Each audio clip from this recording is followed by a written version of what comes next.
Evangelija pagal Morkų. Mokydamas Jėzus kalbėjo miniai: saugokitės rašto aiškintojų, kurie mėgsta vaikščioti su ilgais drabužiais, būti sveikinami aikštėse, užimti pirmasias kėdes sinagogose ir pirmasias vietas vaišėse. Jie suryja našlių namus, dangstydamiesi ilga malda. Jų laukia itin griežtas teismas. Atsisėdęs ties aukų skryne, Jėzus stebėjo, kaip žmonės metė į skrynę smulkius pinigus. Daugelis turtingųjų aukojo gausiai. Atėjo viena suvargusi našlė ir įmetė 2 pinigėlius, tai yra skatiką. Pasišaukęs savo mokinius, Jėzus pasakė jiems: iš tiesų sakau jums, ši vargšė našlė įmetė daugiausia iš visų, kurie dėjo į atnašų skrynę. Visi aukojo už to, kas jiems atlieka, o ji iš savo neturto įmetė visą, ką turėjo, visus savo išteklius. Šiandien Jėzus mus moko dosnumo ir tokio dosnumo, kuris siejasi su gyvenimo būdu. Jeigu fariziejus, kad ir mėgo ypatingus rūbus, atkreipdėmėsi savo statusų ir savo laikyseną, savo išvaizdą, žodžiu, savo vardu ar dar kažkaip, tai jis turėtų iš tos būklės kažką duoti labai dosniai.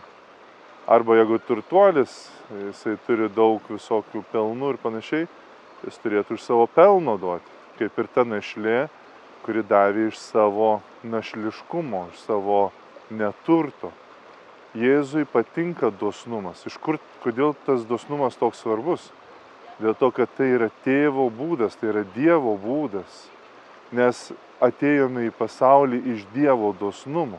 Jis gausiai mus apdovanojo savo malonę.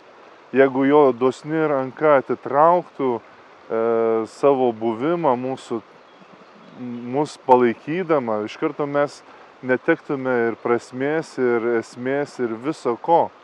Nes tik iš jo dosnumo gauname malonę po malonės. Iš jo dosnumo esame kuriami, iš jo dosnumo galima gyventi, dirbti. Taigi Dievas yra pirmiausiai tas dosnusis, kuris dosniai mums teikia gyvenimas, dosniai duoda visko. Todėl ir atsakas į meilę, į tokią dosnią meilę yra dosnumas. Dosniai dalintis tai, ką mes turime su kitais ir tokiu būdu parodyti tėvo dosniąją meilę. Mokintis būti dosniu diena iš dienos. Gali dosniai nusišypsoti kitam, nusišypsok. Gali dosniai kažką duoti kitam, duok dosniai.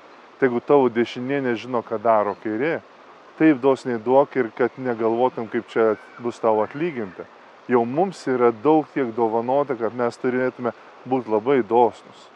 Taip pat mes esame Dievo rankos, mes esame Dievo prievaizdai.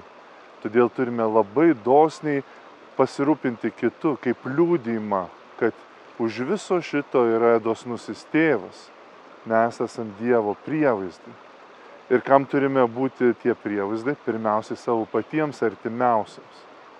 Patiems artimiausiams matyti, ko jiems reikia šią akimirką ir parodyti tą meilę.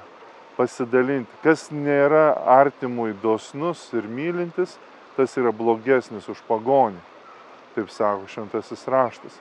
Todėl turime būti dosnūs šalia esančiam, todėl turime būti budrus ir matyti, ir kam dabar ko reikia šią akimirką ir kiek galima dosniai atsiliepti.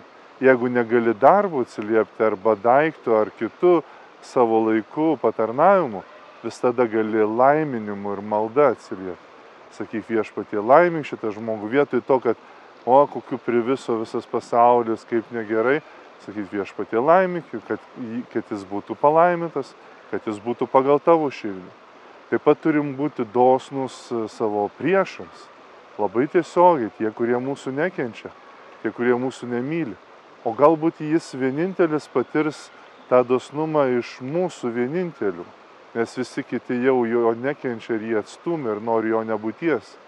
Gal tai bus šansas jam atsiversti, o jeigu ne, jisai kaip mažutėlis vis tiek mus gali užtarti, nes dosnumas yra taip pat tokia kaip investicija į kitą žmogų.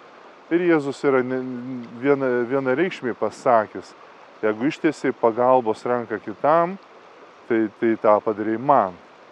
Ir ypatingai dar turime būti dosnus pakeleiviams, prašalaičiams, nes kartais susitinkame tokių žmonių, kuriems yra vienintelis šansas dar pažinti Dievą iš mūsų dosnumo.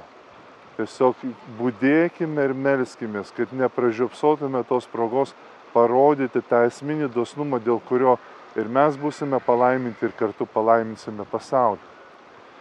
Šventoji žemė yra vandens, nors ten karšta, dykynės kai kur ir panašiai, bet štai Jordanas teka per visą šalį, per šventąją žemę. Ir tas Jordanas įteka į 2 vandens telkinius – į Galilėjos ežerą, Nazareto ežerą ir į negyvąją jūrą. Abudu pilni vandens, abudu dideli vandens telkiniai, tik tai, kad vienas telkinys, Galilėjos ežeras, pilnas gyvybės, žvejoja žmonės nuo senovės laikų, o štai negyvoji jūra visa negyva.